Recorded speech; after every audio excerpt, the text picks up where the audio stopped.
زبور 144 بادشاہ فتح کے لیے خدا کا شکر بجا لاتا ہے۔ خداوند میری چٹان مبارک ہو جو میرے ہاتھوں کو جنگ کرنا اور میری انگلیوں کو لڑنا سکھاتا ہے۔ وہ مجھ پر شفقت کرنے والا اور میرا قلعہ ہے، میرا اونچا برج اور میرا چھڑانے والا۔ وہ میری سپر اور میری پناہ گاہ ہے، جو میرے لوگوں کو میرے تابع کرتا ہے۔ اے خداوند، انسان کیا ہے کہ تو اسے یاد رکھے، اور آدم ذات کیا ہے کہ تو اس کا خیال کرے۔ انسان بتلان کی مانند ہے، اس کے دن ڈھلتے سایہ کی مانند ہیں۔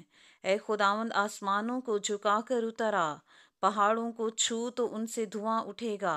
بجلی گرا کر ان کو پرگندہ کر دے، اپنی تیر چلا کر ان کو شکست دے۔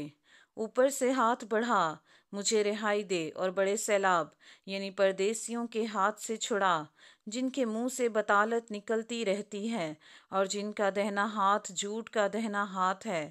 اے خدا، میں تیرے لیے نیا گیت گاؤں گا، دستار والی بربت پر میں تیری مدح سرائی کروں گا۔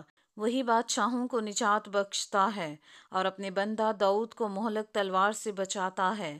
مجھے بچا اور پردیسیوں کے ہاتھ سے چھڑا، جن کے منہ سے بطالت نکلتی رہتی ہے اور جن کا دہنا ہاتھ جھوٹ کا دہنا ہاتھ ہے۔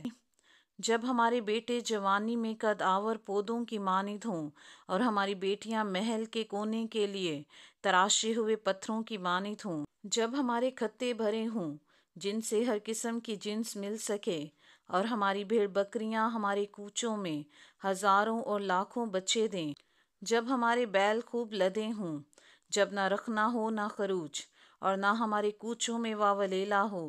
مبارک ہے وہ قوم جس کا یہ حال ہے، مبارک ہے وہ قوم جس کا خدا خداوند ہے۔ آمین۔